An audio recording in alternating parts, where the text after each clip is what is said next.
पूनम अपने माता पिता की बहुत लाडली थी। 3 बड़े भाइयों की बहन थी। कोई भी चीज मांगने पर उसी वक्त सामने हाजिर हो जाती। पूरे घर में रौब था उसका।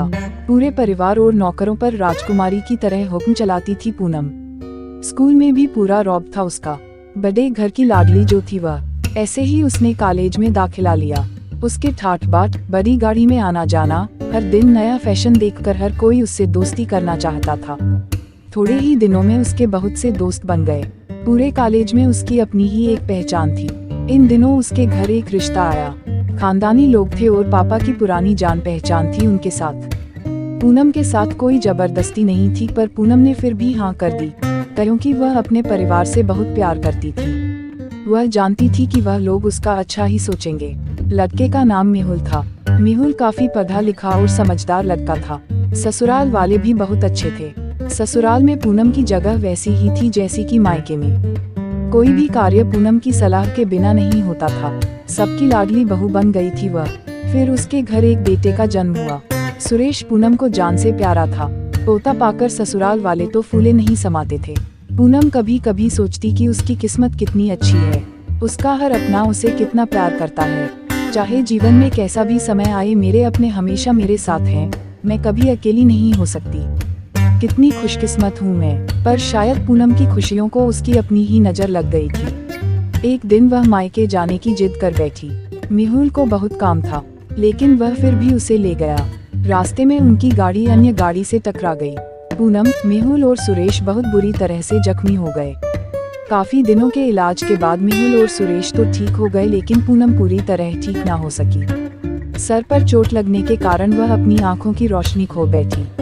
अब पूनम की किस्मत जैसे उल्टे पांव चलने लगी। मायके वाले कुछ दिनों तक उसे मिलने आते रहे, फिर कभी कभार फोन ही करके पूछ लेते कि अब कैसी हो।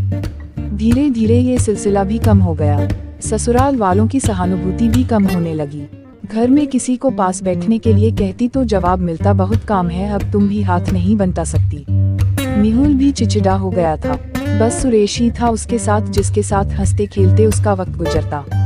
एक दिन पूनम के हाथ से कुछ सामान गिर गया, जिसकी वजह से सुरेश को हल्की सी चोट लग गई। पूनम के सास ससुर ने सुरेश को उससे अलग कर दिया कि कहीं उसके ना देखने की वजह से बच्चे का कोई नुकसान ना हो जाए। पूनम अंदर से टूट चुकी थी।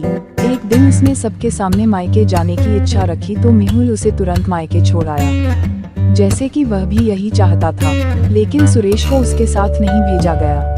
पूनम कभी सुरेश से दूर नहीं रही थी, पर अपनी कमी के कारण उसने ज्यादा बहस नहीं की। पूनम को लगा कि वह 3-4 दिन वहाँ रहेगी तो थोड़ा हवा पानी बदल जाएगा, क्योंकि वह कितने दिनों से कहीं भी बाहर नहीं गई थी। घर वाले भी इतने दिनों बाद उसे देखकर कितने खुश होंगे।